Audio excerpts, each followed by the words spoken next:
हजारों वर्षों पहले एशिया महाद्वीप में एक राजवंश रहा करता था जिसे हम इक्ष्वाकु राजवंश या सूर्यवंशी क्षत्रिय कहते हैं। इक्ष्वाकु राजवंश से सब घबराते थे। इसी वंश में भगवान गौतम बुद्ध, अशोक सम्राट, चंद्रगुप्त मौर्य जैसे महान सम्राट पैदा हुए थे। लेकिन आजकल कुछ हिंदूवादी इस परिवार का हिंदूकरण करना चाहते हैं, जबकि सच्चाई ये है कि इक्ष्वाकु राजवंश ही चमारों का असली वंश है। चमार ही सूर्यवंशी क्षत्रिय है और बुद्ध के वंशज है। दोस्तों, आज की इस वीडियो में हम इन्हीं बातों को प्रमाणित करेंगे। नमस्कार दोस्तों, मैं बॉस अजय स्वागत करता हूं आप सभी लोगों का एक बार फिर से। तो चलिए जानते हैं।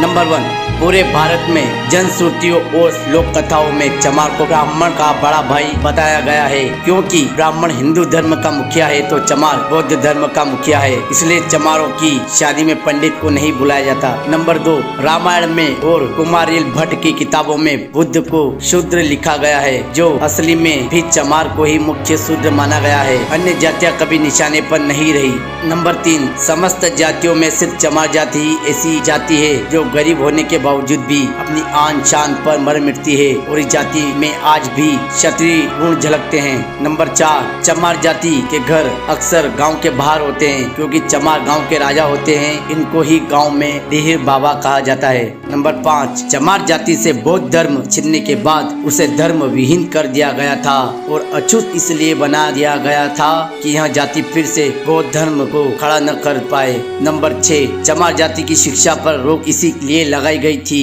कि वह अनपढ़ रहेगा तो खुद को चमार अछूत समझेगा, कभी यह नहीं जान पाएगा कि चमार एक राजशाही खून है। इसलिए चमारों की शिक्षा पर रोक लगाई गई थी कि चमार शिक्षा पाएगा तो फिर से बौद्ध धर्म खड़ा कर देगा। नंबर 7, चमार खुद को इसलिए चमार कहलाना पसंद नहीं करते क्योंकि चमार इनका नाम है ही नहीं, इनका नाम तो सूर्यवंशी क्षत्रिय था। इसलिए चमार आज भी खुद को चमार कहने पर भड़क जाते हैं और लड़ाई करने लग जाते हैं। नंबर 8, ब्राह्मणों में जिस तरह शुक्ल, शर्मा आदि समर्थक जातियां हैं, चमारों में भी समर्थक जातियां थी, जैसे कि कोरी चमार, नोनिया चमार, तांती चमार, दुसाध चमार, पासी चमार आदि। लेकिन चमारों की सत्ता विलुप्त होने के बाद इन सब में फूट पड़ती गई। नंबर 9, बौद्ध धर्म के लोग जीव हिंसा से दूर रहते हैं लेकिन मांस खाते थे, अर्थात वो किसी भी जीव को काट कर या मार कर मांस नहीं खाते थे, बल्कि भारतीय बुद्धिस्ट सिर्फ मरे हुए जानवर का मांस खाते थे जिसमें कि जीव होता ही नहीं था।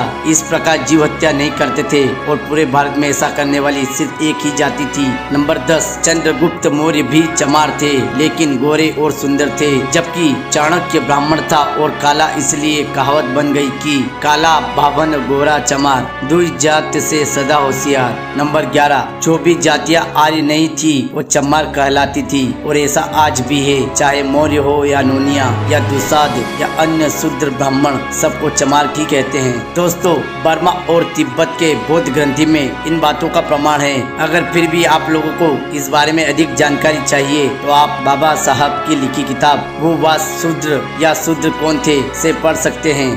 अगर आपको यह जानकारी अच्छी लगे तो प्लीज अपने और चमार भाइयों और बौद्ध भाइयों को जरूर शेयर करें ताकि उनको भी अधिक से अधिक पता चले। अगर वीडियो अच्छा लगे तो प्लीज लाइक कीजिए, शेयर कीजिए और चैनल को सब्सक्राइब कीजिए। धन्यवाद। जय भीम, जय भारत।